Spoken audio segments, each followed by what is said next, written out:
Okay, so this chapter 2 or unit 2 doesn't really matter. We're in the second unit. Um, Mechanical dynamics. Of course, we are gonna study the motion because dynamics is all about studying the motion. When we study, we apply method. In science and engineering and technology and mathematics, we study by breaking something. Okay, now we're studying motion, so we're going to break the motion down into many different parts. Okay, and we call them quantities. We can study the quantities combined together. We can study the quantities on its own. Okay, so basically what we're doing is we're dissecting motion. Okay, in chapter 1 we have already reviewed your foundations. As you know, in STEM, we usually simplify things and get rid of the words from language. Okay, it is really difficult to add names to many things. So first we look at what we have, and then we break what we have into different sizes. Okay, and we call it particle objects and bodies. We have a tiny little particles and we have a very giant bodies outside or objects outside. We are aware of these levels. Okay, it doesn't matter what object that is. So for human, that's just a system. Inside of you, there are many particles and objects. Okay, and bodies in there, made of we would say like CHO is a carbon, hydrogen, oxygen, your periodic table. So make sure you link physics, chemistry, biology. Okay, and that's what we have here. And we have to use it in dynamics or anything that is engineering and engineering technology. We use what we have, okay, to put them together into a specific structure, and then we make products out of it. Okay, products and of course and structures of buildings and stuff like that. So you have to be able to understand the materials. We call it materials, but in other words, it's just chemistry. Okay, periodic tables. These are the basic unit of almost all the materials we are using to build things. Okay, and of course and their properties, your physics. Okay, and we're gonna play with that. Then you have to be able to aware of how can I say this, what we're doing in dynamics. Okay, so like I said, we break down the motion into different pieces, and then we study each piece. Sometimes we combine. And another thing you need to know is everything is made in a system. Yeah, the system composed of parts, and that's where mechanical parts come from. I already explained that. Of course, we study a big giant, like area, which includes the design, like your CAD, many different software to build parts. Okay, virtually, and then of course we move it into physical product later. Virtual is kind of like experimenting. Okay, again, back to this dynamics, you're experimenting if they are mechanically okay, I mean movable, right? And when they become product, or when we put the material onto our virtual models. Okay, and then we would go into each part, all right? And of course, in other words, we call it the aspects of motions. Each part of the motion in this, starting from this chapter 2, okay? In chapter 1, we break down into at least in speed, okay? Velocity, we try to understand that. And we touch up on the units, okay, a little bit. Of course, this book is written in the way the industry wanted it, for it just to give you what you need on the job. However,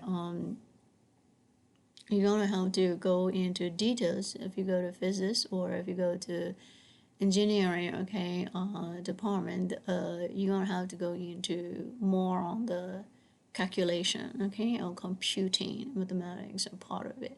So when we do the mathematics, you lose track of a real world example, right? How to link your x and y to which variable in the real world. So engineering technology bridge that, right? So we try to get you understand. Of course, one dynamic books is not enough. You need mathematics. However, a math book that relates all the variables and the symbols, yeah, to the real world. And I think that's the hardest thing student is trying to do. That they fail to connect what is function and in the real world, and what is x and y in the function. Okay. All right. So let's get into motion, and now we're gonna break down motion, and we're gonna study that in 1 and 2 dimensions. Of course, a fancy name like rectilinear or curvilinear. These are a long time ago. Okay, term. This is just all about motion again, how objects move and then why they move, and what caused them. Okay, so we're gonna start really simple with straight line motion. So we start to break down 1 dimension, so straight line, okay, motion, and then we're gonna move into curved, all right, motion like projectiles or circular parts. So every time you see the rectilinear, so just remember this linear. Okay, it means that we're gonna study now the motion in a straight line, and then we're gonna study the motion. Okay, the motion movement that is happening on a curve, right? Curve lines like projectiles, cuff motions, circular parts. Okay, so study straight lines, study curve lines. So everything you see here in this chapter is going to connect directly to the real machines and the real jobs, right? So let's pay attention to that. Okay, so I was checking email, and so this person from the last lecture asking me about the particles. Okay, that just a method of simplification. Okay, in science we simplify everything, so you can study like it is easier for us to say like the particles like atoms, neutrons, protons, electrons, smaller ones. And then of course atoms they combine, so that's your chemistry. Okay, they of course on the physics part as well. So when they combine, they make something called molecule. The molecules combine and make some more bigger chunks of stuff. Living called aggregations of some stuff. Okay, like proteins, stuff like that. And then for non-living things, it's just structures. So you make like crystal. Structure. You have a metal. A bond. We call it bonds in the structure. Plastic, and then you have composite. Of course, you mix alloys, all kinds of stuff, but they're making just a structure. Structure meaning like these particles have movement, but they have like a vibratory movement. Okay, shaking kind of, little tiny shaking kind of thing, not just taking a very long distance. Okay, of course, when they become free of these bonds, they take long distance, like your air. Air particles inside of the air. There are many different types of particles, like your nitrogen, oxygen, so and so in there. So take a look at the composition of the air, because that's why the air mass is very heavy. Even the very giant plane can be able to slide, okay, on it and take you from one country to the other. We found out about air is just like water. You swim on the water, and the airplane swim on the air mass, and it's very heavy, by the way. That's why we can skydive. The only thing you have to be careful is when you're closer and closer, your height reduces like towards the surface of the earth. Then there is gravity, pulling you down. So you need some force to push that back up. So if you do skydive, then you need a parachute to live to give you enough force to go opposite direction of that gravity, and then of course sail, like sail in the air to come back down to the earth. Okay, so anyway, just try to remember, like, we're making particle objects and bodies because there are a lot of things, a lot of objects, a lot of particles, and a lot of bodies to name. Okay, we'll be crazy to do that. So just make it easy. So that's called, we simplify and simplify it. So that way, it's easier for us to be able to talk. Yeah. Okay. So why unit 2 matters? Yeah, motion is everywhere. We know that we experience it every day. Okay, you drive, you walk. Just always we give example with a human because you are a human, so you know exactly how you move. Yeah, of course, if you think about things at your house, they don't really move on their own because they don't have the energy source of their own, except of course electricity that come from the grid. Okay, from the electric power source. So anyway, so you are the one who is energizing, most of the stuff, like picking up your coffee cup or making the coffee, turn on the electricity so your coffee machine can run. Things turn on the car so your car engine can run and move. So anyway, so that's why we always give the example, with human. So car accelerating, tube spinning, balls flying. Okay. Human input, energy input come from human and electricity, electric power, or other power source like gas, and stuff like that. Okay, fuel anyways, or some type of power. And then tools, of course, the same thing. You're doing that, and then balls, the same thing. You're doing that. And of course, if you think about the plants and animals, they have their own way of giving power to whichever or what they want to move, whichever, okay, or any other animals want to move. Like they chase around or they follow another. Trees, of course, they move their materials that they need in the stem, to the leaves. So stuff like that. Anyway, so you can think about these things later. Yeah. So right now, let's just concentrate in mechanical, area. So machines following curved path. Yeah. So these are all of the motion. Yeah. Unit 2 is going to explain how things move, not why yet. Okay, just how things are going to move, for your major. And of course, all the major who going to take this dynamic. Alright, learning objectives is necessary by the administration, so we have to list it. So by the end of the unit, students are going to be able to describe the motion using the yaw position, velocity, and acceleration. When you look at this, again, we're breaking down the motion. This is all motion, by the way. Something move, yeah. And when something move, let me get my where is it? Okay, so I'm just gonna draw like this way so you can see it. Yeah. So there is something, and it has it got some form of energy. Of course, every time we think about the energy, we think about the force. Okay, and then we have measurement axis. Yeah. One is the length. Okay, we call it distance, of course.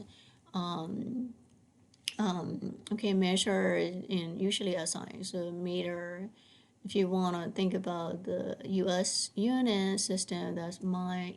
Anyways, there is okay, measurement axis, two of them. Okay, one is like from where to where it moves. So that's more of a distance. Yeah, and we, of course, the other word in mechanics and dynamics, so we call the position. Yeah, so it's really important for us to understand the movement is going to take this thing from where to where, okay, with this amount of energy. So this is your money given to this guy used that, okay, use that to go from here to here in position. Okay, of course that's just one part of motion that we're studying. Okay, and another thing that is happening at the same time, for this object or particle or body, you can say it, whatever.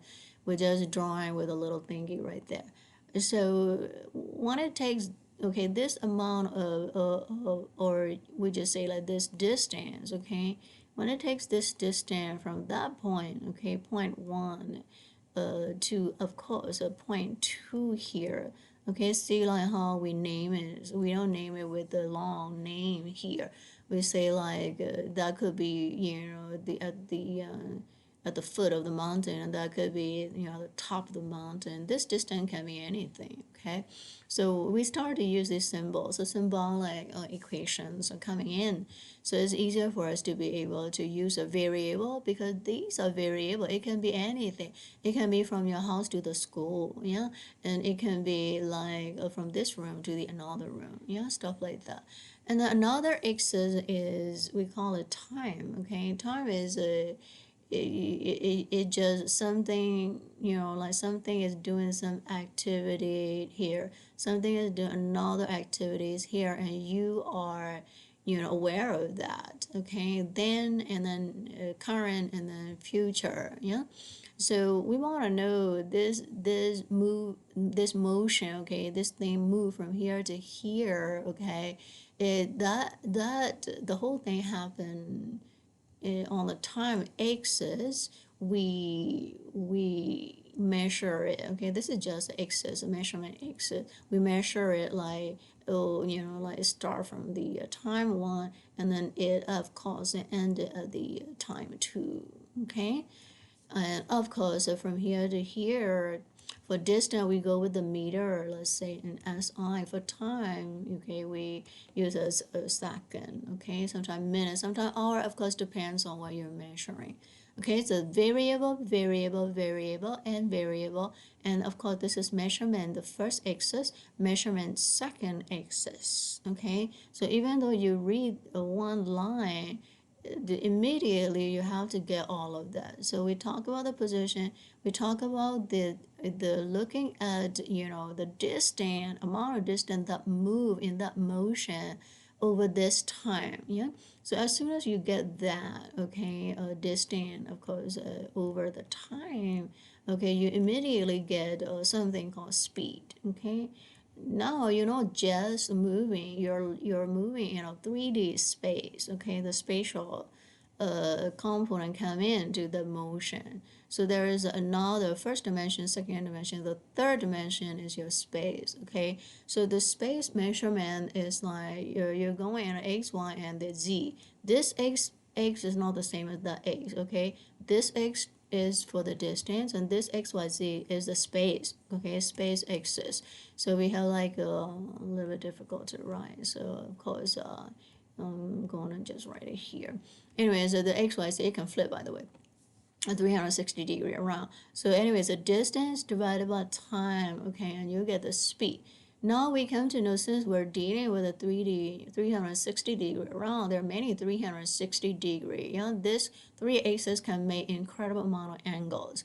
So we gotta put in, okay, another thing called direction. So when you put the direction to a quantity amount, you got the velocity. Okay, so that's where this velocity come from. Yeah. Then after we have another quantity, okay, now we got the velocity, and we're looking at that velocity, okay.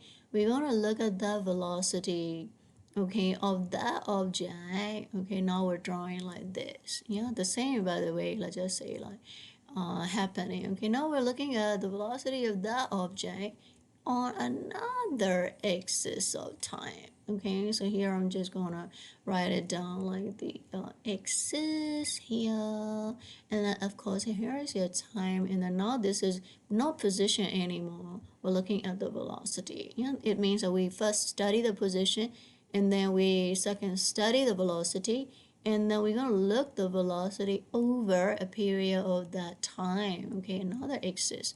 And this is the same, yeah, because it's this and this, like can be, I would say like sometimes if for instantaneous is the same. If that's like a longer one, this could be different, okay. So that would be in your calculus 1, 2, and 3. So anyway, you just need to understand that this is, okay, I'm just going to write it with a Roman, so you need know that this is a time axis 1 and then time axis 2. Okay, so we are looking at the time with another time axis, only looking at the velocity changes of that thing. Okay, so even though you move from here to here, okay, you might move here constant, and your velocity might be constant here, depends on how it's been pushed here. Yeah, how it's been energized, I would say, and move constantly, and then all of a sudden you speed up and then down, so that can happen in many different time period here. So we can study like the changes of the velocity in the changes of the velocity of that motion. Okay, so and we call that of course acceleration. Okay, and of course, acceleration depends on the velocity, and velocity is a vector, so we can get rid of the direction. Okay, dir is your direction. Okay, so don't forget that basic. The basics are very, very important, and that's exactly how your mind got to be working inside of you. All right, so now let's go back. So we describe the motion using all of this. That's a chapter one, yeah? And then of course we're gonna solve. If you just listen, you won't get it. You're gonna have to draw a diagram at your house on your own note to be able to understand that. Of course, a lot of the students don't care about it. The only thing they care about is to get, like degree and then just work at the family business or something and then do whatever, the way that the business run, and then you follow whatever they told you to do, and what you study doesn't really matter. What you have studied on doesn't really matter. However, scholarship is a totally different line. Yeah, so scholarship, we're actually studying not for just getting money.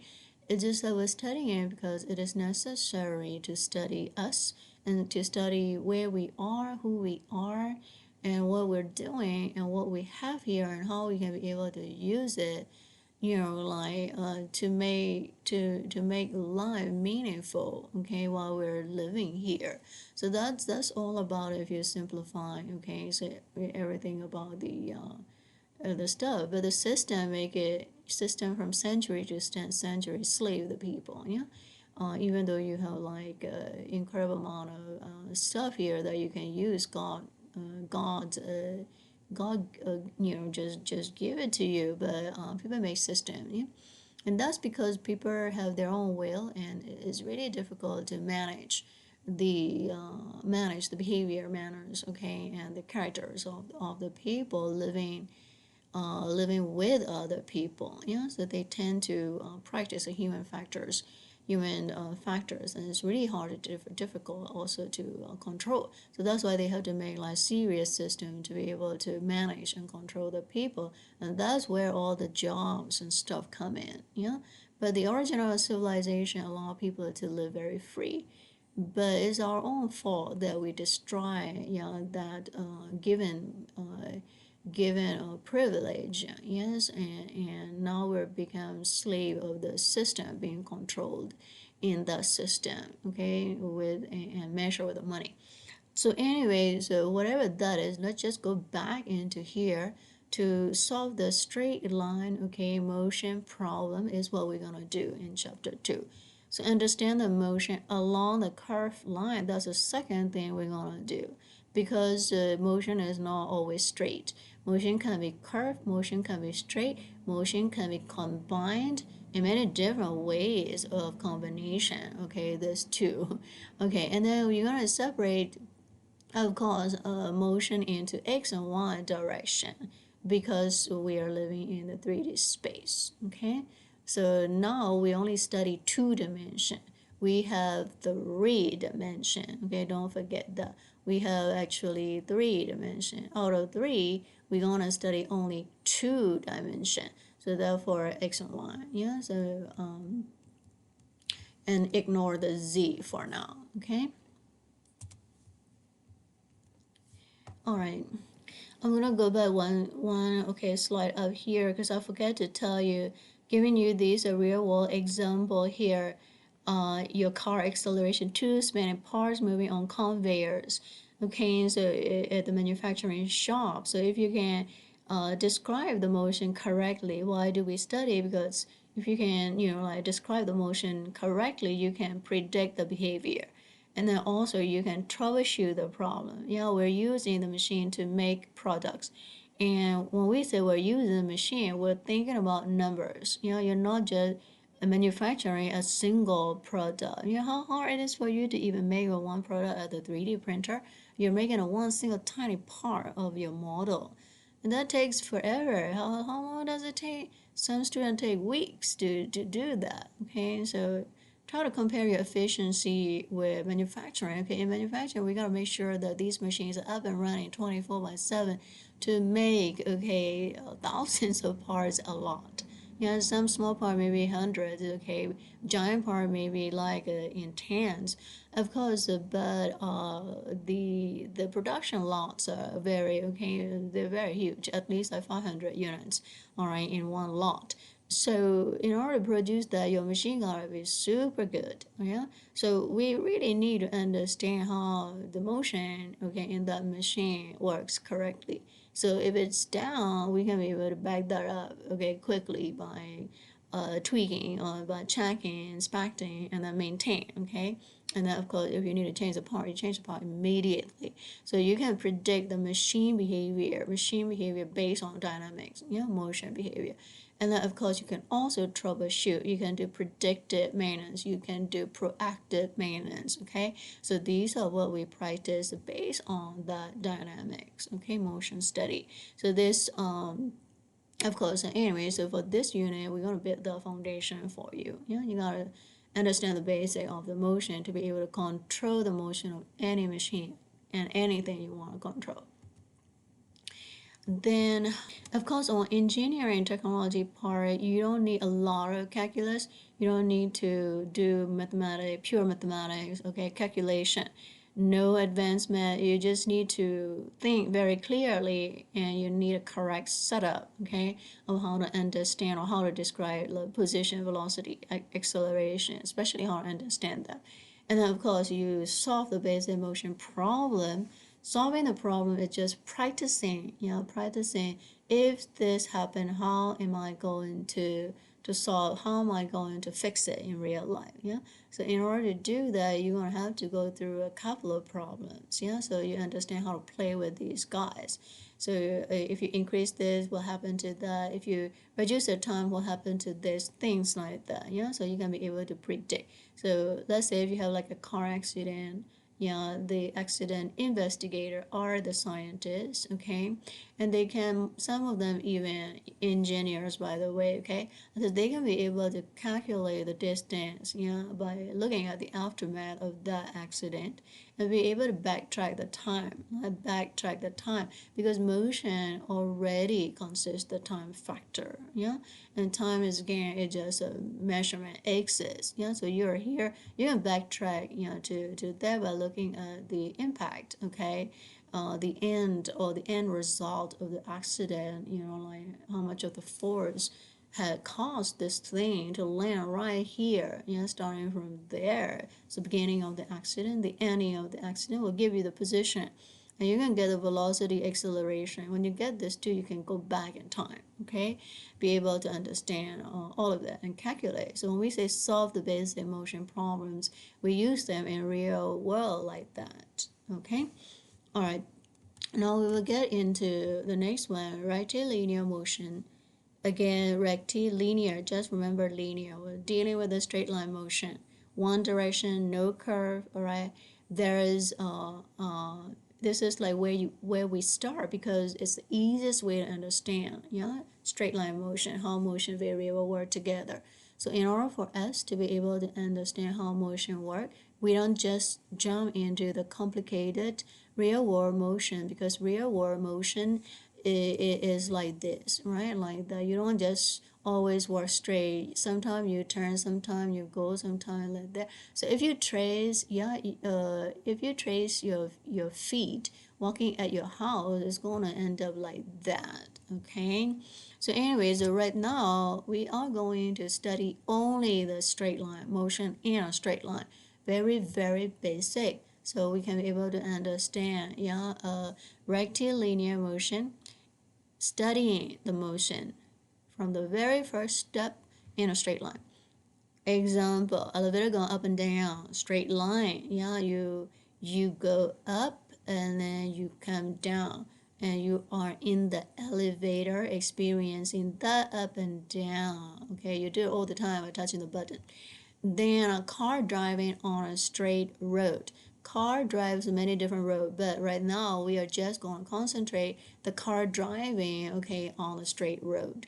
Car is not just an object. Box sliding on a table, okay? So you have a table and then you put a box. Now box is your object. We're going to slide it on the table, okay? That's a motion in a straight line.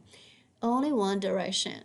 Okay, one direction. Again, I'm going to show you it's just one direction, up or down. Okay, one direction to the left or to the right. Okay, and then of course one direction, slide it to the left of the table or right of the table. Okay, so when we link to the mathematical graph, you have x and y. Yeah, and of course this side and that side, we just put it this side minus and this side positive, like that. And of course you need a start point, because without the start point it's difficult for the measurement to happen. Yeah, so we will measure from here and then you go down that way, and up, of course, down. Yeah, so that's a plan how to study this thing.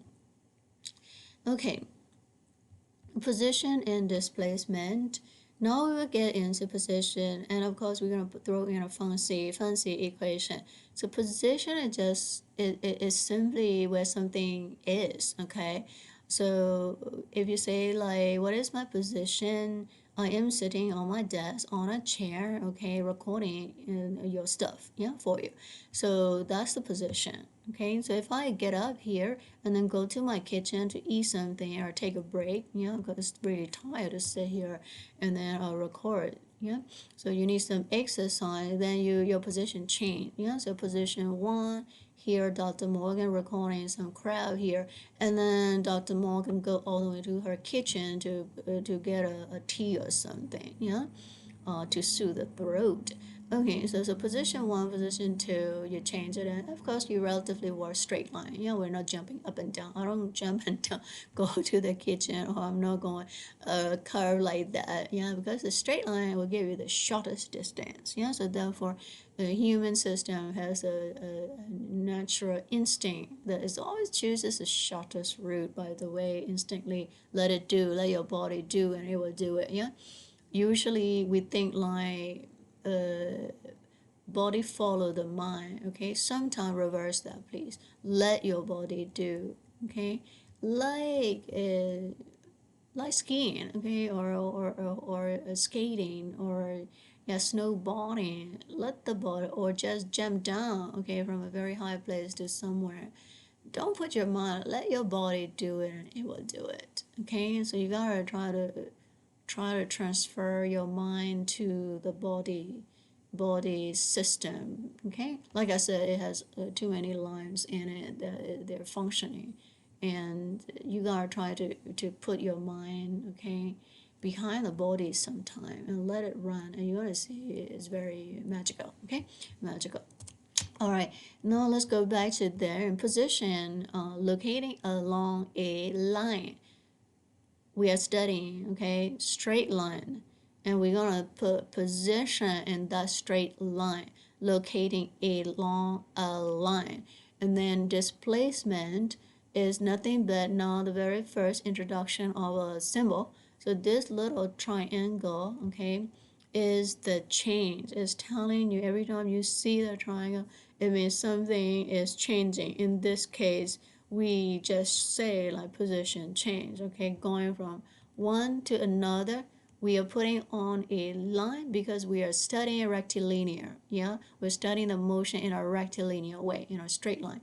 We're studying the motion in a straight line, putting it in a straight line, and we're gonna do only two dimension, okay, x and y, of course. So this is your straight line, and that is your position, and this is showing you how the position changed from there to here, and that change is represented with this little triangle. Yeah, so every time you read it, oh, variable x, in this case, your variable x, okay, is the position, okay? This can be anything. In this case, your variable is a position, yeah? So because I made it, so here I set it position, I'm gonna call it x. And that position, I define it, not whatever position, okay? It is the position that we will be studying, in this case, along a straight line. And then, of course, now we're going to get back to that line, and then your position change. Your position change from here to there. So you have two positions. Former position, sometimes we put 0. Later position, we put, okay, sometimes we put 1, sometimes we put 2, okay? Sometimes we just call it final. So you're going to see many different, okay, way of writing. So initial, okay? Sometimes you're going to see the final. Sometimes you're going to see 1, okay? And sometimes you're going to see 2 for the position, all right? This can be the starting point, 0 origin, meaning like I didn't take any position or I didn't take any kind of distance yet. And then of course you start taking because you're moving, yeah, and then end up here, no movement there. Okay, so that's what we're looking at, yeah. So change in position is the same as the final position minus the initial position. So when you go back here, your final position, okay, minus the initial position. So if you walk from 0 to 5, your final position, okay, and then your initial position, you have made about 5 units of distance on that line, okay? So that is what it is saying. Of course, the position, okay, we have a two-dimension study here on a line. So either you're going either this way, you know, if your line is vertical, you're going either that way or this way. So your direction, DIR, okay, matters, okay? All right, DIR matters. So we have two things. Position, just the magnitude. We put the direction to position, okay? We put the direction to the position. We call that displacement with a chain, okay, sign like that, okay? So you have just position and you have change in position. When it change, you want to know in which direction, okay, your motion is changing, okay? And taking, of course, in this case, we're studying the position, yeah? So in which direction the position has changed, okay? So now we're gonna go back to here, and that is what you're supposed to understand everything about your position and displacement. That guy don't have direction. This is position with direction. That is position on its own. Technical term, we call that magnitude. This is, okay, magnitude plus direction, okay? This is just the amount of distance. This is amount of distance going somewhere, yeah, with the direction. And of course, don't forget it, we're in rectilinear, meaning we're doing this study only concentrating motion on a straight line, okay? No other line, just the straight line. Okay, so let's wrap it up. So position is simply where something is. Displacement is how far, okay, it moved from start to finish, okay? And include the direction, please. So if something moved forward and then backwards, displacement can be 0, even though motion happened, okay? Because something moved from here, yeah? You take one position and then move backwards to where it came from, okay? All right, like that. And your position, you go P0, all right, to P1 here, all right? And then another, okay, let's say P1, okay, back to P0, yeah? So you have a distance of this much and then going back. So you have a 2, let's just say from here to here is a P, now you have 2 times, okay, 2 times of the p. So you just make a distance of 2p. For displacement is a different thing. Yeah, for displacement, you go from here to there. So direction, let's just say going to the positive, and then you go back from positive direction to the negative direction. Okay, so you have a one displacement here, and then another displacement here. Okay, they are the same distance with a different direction, so they cancel out each other. Yeah, so basically if you do this kind of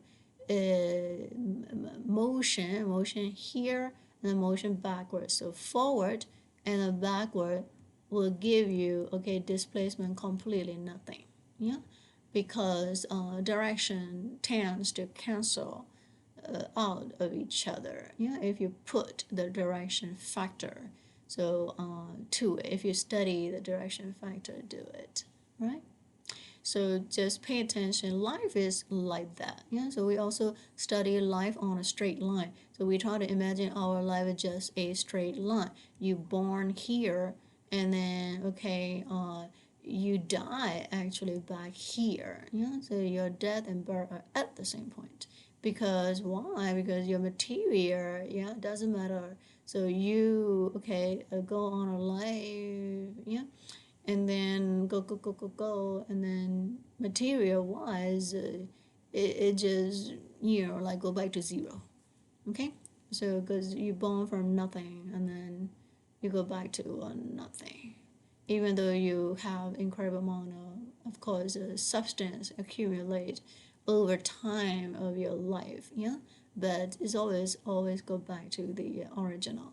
Of course, you're not talking about this straight line is a very, if you go back like to the study of your composition, we're talking about the resultant motion, okay, of you, okay, all the particles inside of you, they make the motion, okay, and you also make the big giant motion, and then you live your life, and then they all go back to the zero movement at the end of your life, okay. And so you look at the motion in a straight line and think about the human, okay, movement. And when we say human movement, all the particles inside of you also move, okay, don't forget the relative motion, the combination, okay, all of it, oh my gosh. We'll go back to zero movement, yeah, at the end. So you start from zero movement back to zero movement. So therefore, your life, a displacement of the entire life is, okay, in the motion sense, zero. Yeah. Anyway, this just demonstrated how you connect, okay, very little simple equation to the very deep knowledge, okay, of everything through calculus 1, 2, and 3. Yeah, when we talk about the motion of everything inside of you, that's a lot of computation that you're going to have to do. Even computer can't be able to do that, yeah, because of a lot of factors, variables inside of you with many different layers, of course. That's a gigantic computation that you need to do many days or years even to finish it, okay? Anyway, so let's go back to here, velocity. So velocity is going to tell how fast and then in what direction. I have already explained that to you. Now we're going to have to link to the mathematics way of writing it, okay? So when you look at the velocity, it tells you how fast and then in what direction. Now I already told you, first we study the position. Right now we're writing with x, okay, so be careful. And then of course we have a position, yeah, measurement, and then we have a time measurement, 2x's, studying the position of something, okay? And then we get velocity by dividing distance with the time, okay? Now we're writing this little distance, okay, with x instead of the distance d, okay? So it's just a way of writing in different textbook. So x and t, so this is now, we can call it just looking at position, okay? Position of something moving. When we say position, this x is is a quantity. Okay, physical thing is either particle, object, or body. Okay, taking the motion. But this, you're not looking at the physical thing. X is a position of that thing. Okay, so therefore the position, and we're looking with the first time. Okay, first time axis. So that's your velocity. Okay. Since we're looking at the change, we usually put the little, okay, triangle to show you that this guy is not just x.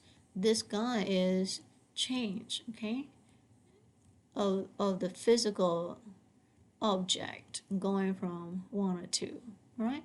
So this delta x meaning I went from here to there, okay? Delta t, the same thing. I went from there to there. Here is your physical thing. This was before and that's after, yeah?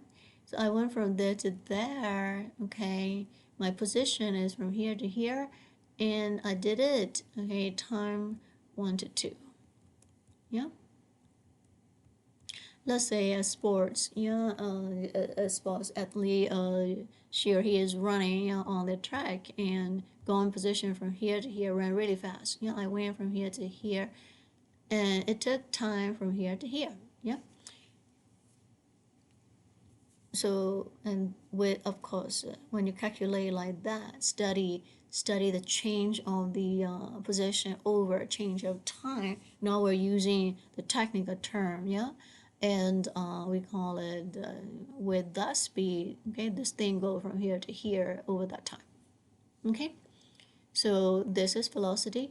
Of course, when we say speed and velocity, we put again direction. Yeah, factor to it. In what direction running, going to the south or east or west or north. Yeah, up or down. Okay, so units, meter per second, feet per second. This is your SI, and that is your American units. Okay, so velocity is a vector.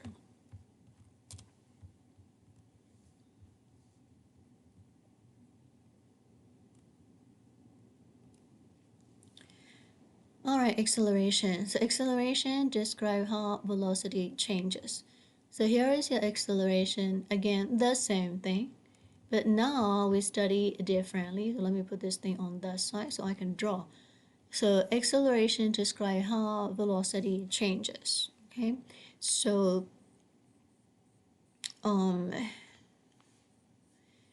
first we look at the position. There's a position line over a time. Okay, so I'm just going to write on position and then the time, and then of course we study the change of that. Okay, 1 here, and then of course 2 here, and then T1 there, and then T2 there. Okay, and then we got this. Okay, and of course, when you have T1 and T2, you definitely have this. And we calculate, okay, and study velocity this way. Okay? Of course, don't forget you have some sort of direction, okay, in it. And now we're gonna take only the velocity, another, okay, this is your velocity line, measurement line. Now we look at velocity, and then we're gonna look at that velocity and study over time. Okay, only the velocity we're studying, by the way. So you get again, yeah, since we're studying the change of that, yes, we got this another one. Okay, don't confuse this timeline with that. It's not the same. Okay, sometimes it's different, sometimes it isn't. So now when it isn't, when you study the small changes, yeah, in between the first timeline. Okay, so because this you can be able to take a different velocity out of it, yeah, within that period. So we're not coming into small changes now, but that's why we use this little delta. So here we get a change in velocity, yeah, and change in time. See like how we go different, how we go in different, I would say like breaking it down into more and more smaller parts, yeah, to be able to study each of the quantities right there. So when we do that, okay, and we study again the change in velocity over change in another time, okay, line, and you get acceleration. All right.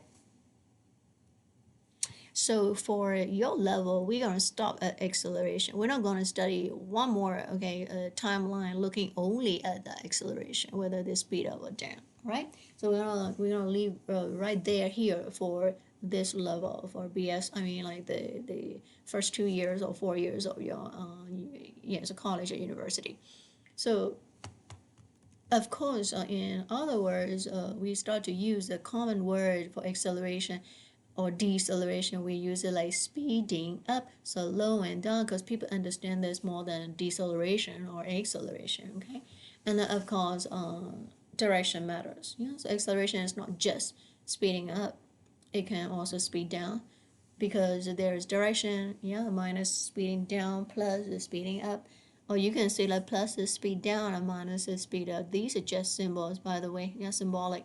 Okay, so any change in velocity is acceleration. This is telling you, like I am studying about the velocity changes over a timeline, okay, and speeding up, slowing down, changing direction. That's what you're studying. So that's why turning a corner at constant speed, okay, still count as an acceleration. So if you have a corner, yeah, here, and then you're gonna turn at a constant speed, okay, it's gonna count as an acceleration. So we now know that we can study acceleration when it is constant. We can study acceleration, okay, when it is decelerating. We can study acceleration when it is accelerating, okay. Speed up, speed down, and speed the same, okay, going with a constant speed, steady speed. Alright, so constant velocity motion. So if velocity does not change, okay, if your velocity doesn't change, so let me take my board out here. I'm gonna make it a little bit smaller so I can move faster. Alright, so constant velocity motion. So if velocity does not change, yeah, we study the position. Now I have to draw this again and again for you, so you know the layers, okay? You know the what quantities we are studying, and then of course, and we study the velocity, okay? This is a velocity line, and your physical thing is whatever, particle, object, or body that you're studying. So anyway, so your velocity, if velocity does not change, okay, and of course we usually write, velocity like this, yeah.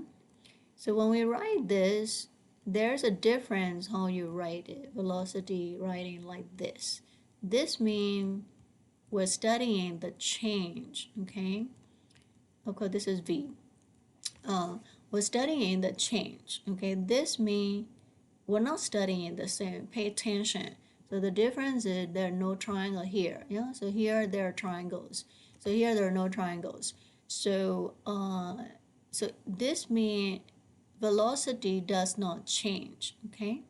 Why? Because when the velocity doesn't change, we sometimes we did algebra a little bit and putting this thing on that side. Okay, like that. Don't feel bad about it. You can also rewrite it this way. Okay, so if you see that, oh, I don't see any little triangles here, so therefore there's no change in velocity. So example, a car moves, yeah, it's keep cruising at 20, let's say like 20 meter per second in this example, okay, and it keeps that velocity for like 15, all right, second. Okay, so let's count 0 second all the way to 15 second in time. The velocity of that car we're studying is going with 20, yeah, meter per second. Okay, so if you think about that within the same, okay, time, now the times are the same for this case, you have made the distance 20 meter. Okay, here is of course 1 second. Got it? Because there's only one here, one is hidden. So in 1 second went 20 meter, but that 20 meter per second speed is completely constant. Yeah, and we show that by writing this way without little triangles. Okay, it means that when you see this, you know that you're going with a constant speed. Okay, if we write this, you know that you're going with a variable speed. Okay, now there are many textbooks that break the conventions. Yeah, they're not professor writing the textbook. They're, I don't know who writing, like high school teacher writing, or somebody, I don't know who didn't complete the study, all the way through doctorate degree. Even the people who finish doctorate degree, okay, some of them suck. They don't really like actually study. So anyway, so if the textbook is written by people who don't study, you're going to see a confusion of units and the symbols. Okay, they write like whatever they want to write, and that just makes people life miserable. So anyway, so and that's one reason why you gotta go to school, and not only whatever school, you have to go to the tip-top school. However, there is an issue. Yeah, so if you go to the very tip-top school, also there is a problem because they are actually very thick. By the way, okay, even though they're rich, they're very conservative and actually make more mistake, okay, than the middle people. I would say like very bad school, no. Very good school, I would say it's the same as a bad school because they break more rules than you would ever imagine. Yeah, so breaking rule is happening this side and that side. So the school in the middle are pretty, they follow. Yeah, so they follow the conventions and the standards, by the way. Very rich people break the rule. Very bad, okay, not very rich people also, and not, no, I shouldn't say like rich school and okay, not very rich school or private school. I would say some small private school. Anyway, so they break the rules. Okay, so they're a group who breaks the rule that they have ever, okay, they understand, okay, but they break it anyway. Yeah, and there are people in middle usually don't break the rules. Yeah.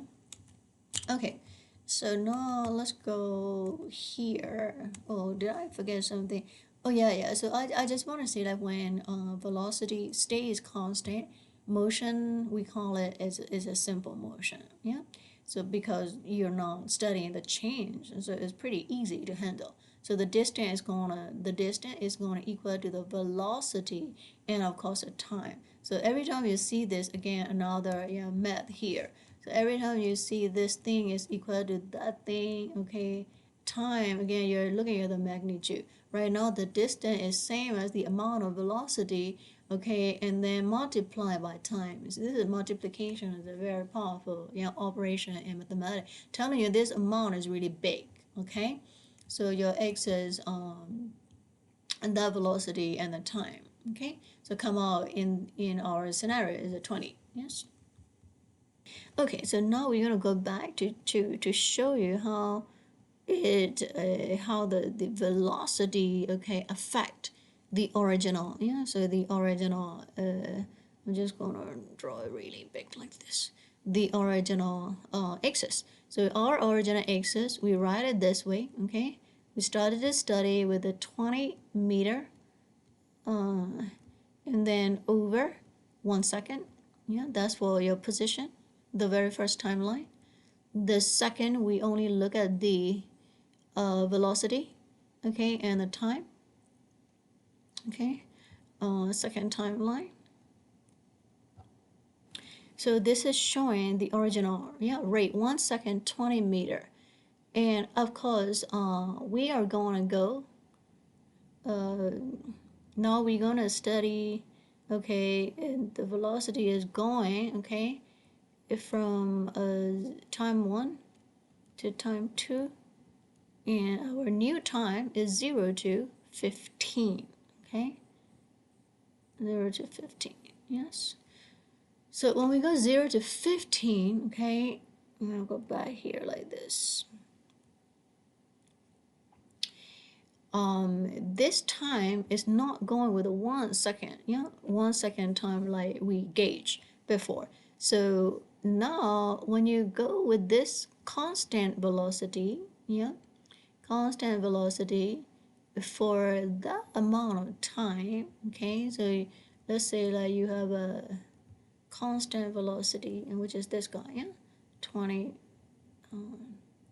and then of course meter and once this one just say, good, I should say like meter, I'm writing it wrong, and then of course this is second, so 20 meter per second, okay, is the rate, and you went, see like how now we change the time axis, okay, time period, instead of 1 we're gonna go like 20, okay, meter per second, and we went 15 seconds in total, okay.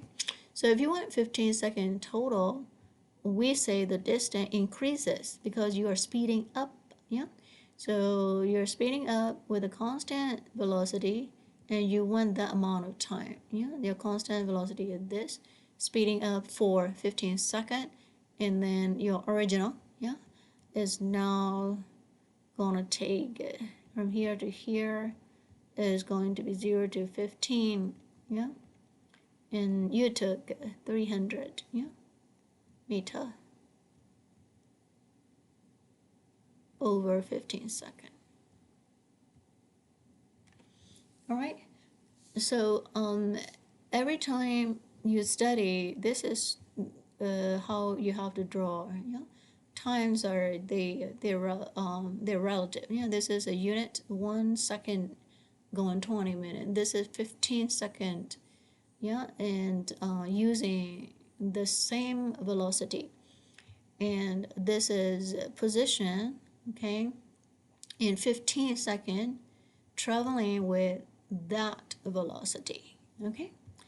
All right, so now so when velocity stay constant, okay, motion is anyways it's pretty easy to handle. All right, let's go, and of course your distance is going to be multiplication of your velocity and time.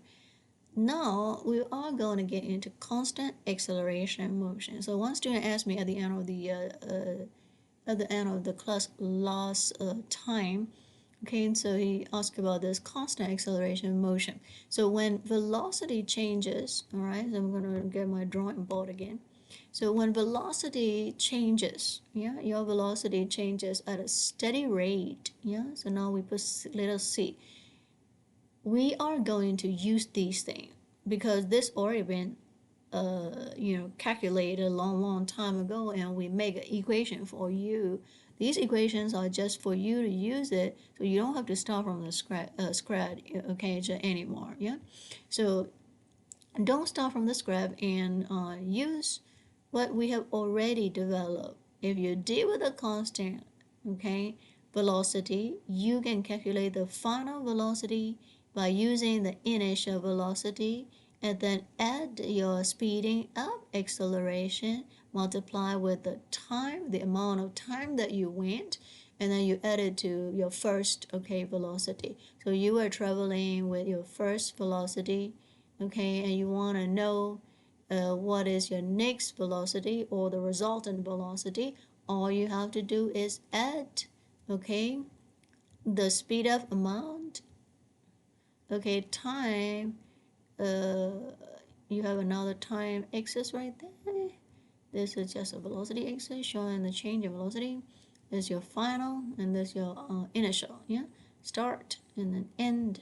Here you start, okay, and then of course you end here.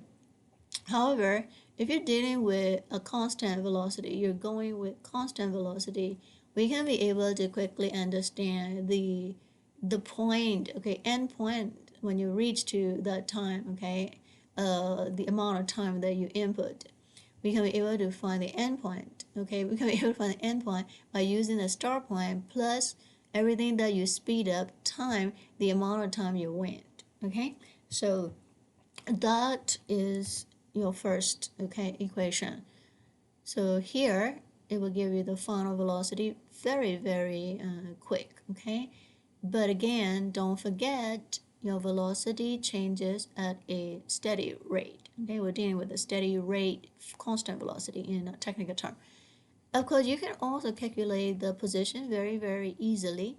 The very first position, okay, the very first position you started, and then you're gonna add the very start velocity, okay, there's a position, start point velocity, the initial velocity, here is your body right there, whatever.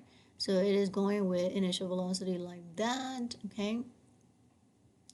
Of course, you're going to end up with a final. Final, we usually silent the F, yeah. And your time is going to take about this, okay. Your time axis is here, different one. So anyways, your time is going to be that, okay. So we will add this with this, okay, times the time that you just took, and then we are going to add speed, okay, speeding up or down, okay, with the time, okay, that you took, okay. And then we have we're looking at, okay, another time axis, okay. So you're gonna get 2 times of that, and then you're gonna put an environmental adjustment 1/2, yeah, to adjust that equation. So you have a and then t squared. Yes, you're gonna add first position, and then you will add velocity with the first axis time, and then you're gonna add acceleration, okay, with the first axis time and then the second axis time. And that is because we always start like this, okay. We always start like this. So that's your position, the very first timeline. From here we get this.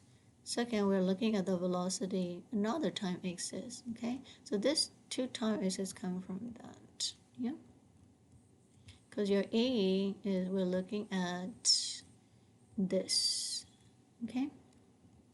And your V is, we're looking at that, okay. So if you put this into here, we get this, okay. And we move that to that side and we get this. This is your X, okay.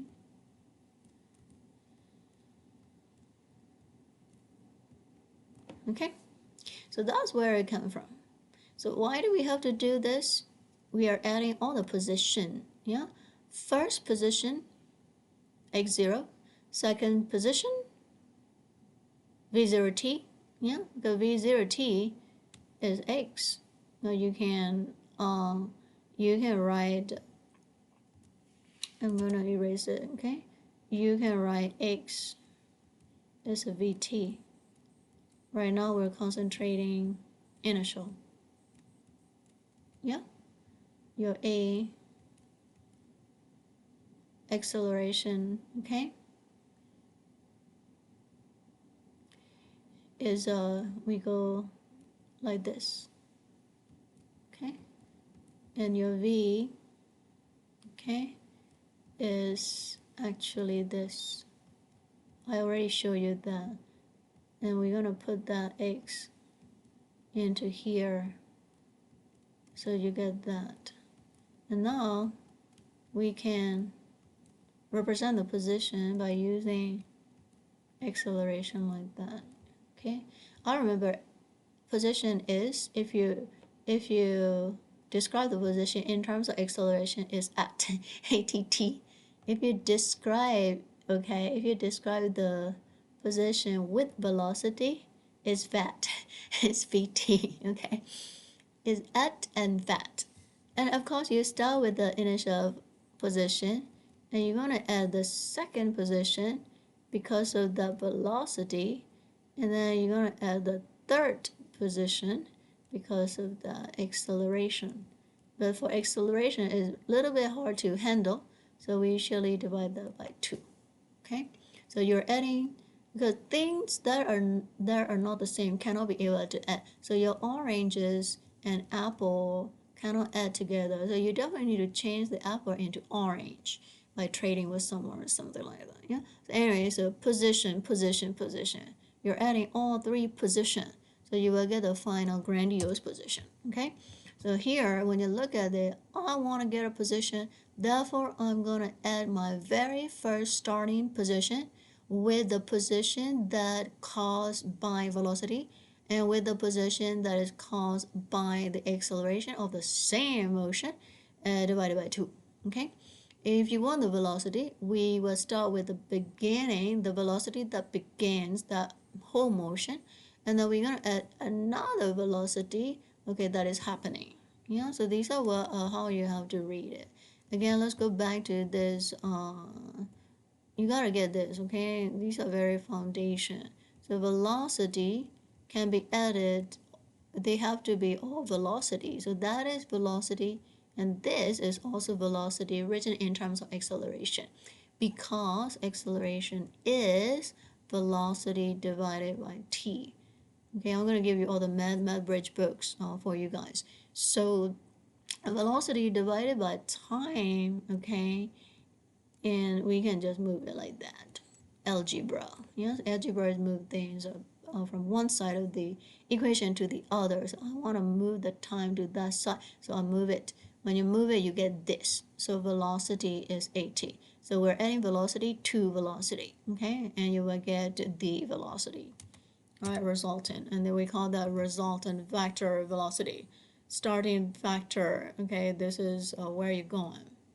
You're going because there is motion, okay, and that motion, this is a previous state of motion, and this is a new state of motion. You know, calculus is incredibly easy, by the way, if you know how to read it. So I'm not teaching you how to read it. So read instead of trying to remember by heart. That's very bad. Yeah.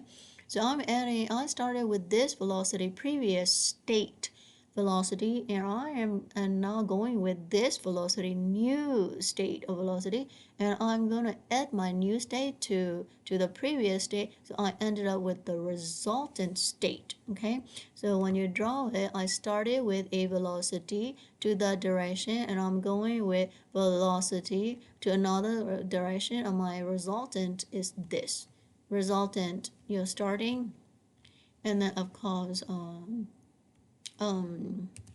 starting, and then this is I'm just going to write it this way. Okay, your another state of velocity. So your vector, if we draw the vector summation, your first vector, okay, endpoint and the start point, engage and then go, and then the beginning, okay, and then the ending you engage, and that's your resultant. Yeah, VR. Because in calculus books we start to write, okay, we start to write that kind of stuff, like that. Well, this is a middle state velocity. No, I start to say middle state. This is the resultant, and that's the beginning, okay, initial. So we call this one also final, yeah. And this is the cost of the move from here to here, okay, of something that is traveling with the initial velocity, this, okay, and we give it a little energy or force to that thing, so it went from here to DL and ended up right there, okay. And the end velocity is this, yeah, because of the cause that, okay. And this is your original. We put a cause, okay, additional energy like that. So now you energize and move from here to there, okay. All right. Now let's go back. The same thing, okay. So use the this what did I write it? Okay, so I just want to say, like, this is what we use all the time in engineering tech problems, okay. It's just written in a little bit different way. Of course, for a PhD, we write in a different calculus way. if for you, the department chair wanted to simplify, so we have simplified. We cannot simplify more than this, by the way. This is the simplest way, okay? So this is what you got. So now we let the velocity, yeah, so you just observe the velocity changes with a steady rate. So these equations describe the motion when acceleration again is steady. Yeah, so the velocity is steady, acceleration steady because the velocity it changes at a steady rate. Yeah. Just make sure you focus on when to use them. Yeah. Of course, the common word it just confuse you. Even though we say light velocity, commonly loosely we say light velocity in a steady state. Velocity is changing. Okay, that's why you have a final velocity and initial velocity. Though we say it velocity changes in a steady state, we're talking actually about we're talking actually about the constant acceleration with change in velocity. Yeah. So in physics, they stress on that by saying like, oh, use this equation if you have constant acceleration. Yeah. In mechanical side, we go with velocity changes in a steady rate. Yeah. So machine, you can experience the machine or observe the machine. The machine is going with a steady rate, okay, and the changes are happening at a steady rate. Don't confuse it sounds like velocity is constant and we talk like that, okay, but in reality your acceleration is constant, yeah, and your velocity is vividly changing because you can see zero here and the final there, yeah, here zero here. Your position also change, yeah, that's final, and that's the initial velocity initial, okay, and velocity final, and that is happening with a constant acceleration, okay. And in our world, in manufacturing industry, we have this commonly saying, okay, words that you need to clearly understand. Yeah, you will have to deal with the many people who speak, okay, the speed and the acceleration in a very similar way. Yeah, so you gotta decipher what they're saying and link to the technical term and the equation back. Okay, anyway, and that of course is what engineers are dealing almost every day with the technicians on the shop floor. Technicians say whatever and they gotta understand, oh, this guy is actually talking about this, that, yeah, and then link it back to your yes academic, yeah, terms. All right, so example we're gonna see very simple. So this example is going to show you why, like starting from the rest, which is velocity 0, simplify the things. So initial velocity, since we talk about the rest, okay, here look at this word. So if you're resting, you don't have velocity, so the velocity in mathematics is 0. So the equation, okay, gets really short. See, so what we do is we put, of course, a 0 right there. Yeah, so that just simplify the equation. So since you put the 0, yeah, we can go this way. Okay. So it got truncated coming out from this equation. Yeah. So this equation, since you start from the rest, that is 0 and this is 0, so you are left with that. So therefore the final position is going to be the last term, 1 by 2, acceleration, and then, okay, time, of course, a square. And I already show you how t, okay, not double, I mean like t squared, right, came from. So your example, we're going to put the acceleration is 3 here, and your time is 8 seconds it happened. And then of course this is just environmental factor, the environmental factor of this world, and we just put that in, and of course you get 96 meter. Why do you have to divide it by 2? So based on many experiments in ancient time, okay, the final position, after experiencing acceleration in the world, okay, in the environment of this earth, right, you have to divide by 2 to go back to the real where it's supposed to be where it should be. Okay, if you don't do this, why? Because they are relative motion. Okay, there are particles in the air, particles everywhere. Okay, so therefore your motion need to be divided to reduce to go back to closer to the accurate value. Yeah.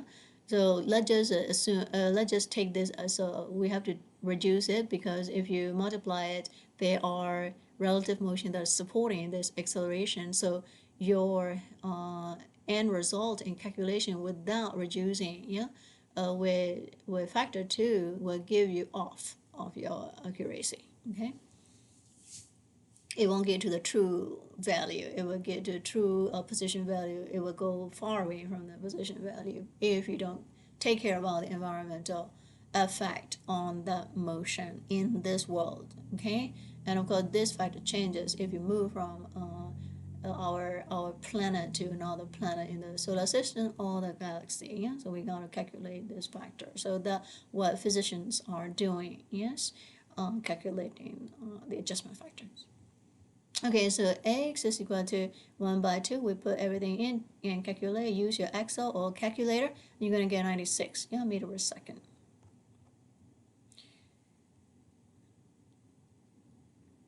So if you start from the rest, it simplify everything because rest meaning position is 0, velocity is 0. Initial velocity is 0. Equation, you got 0 plus 0 and then this. So it gets shorter. And always write what you know first. Okay, we know this, write that down. And then you operate, and then you do your math.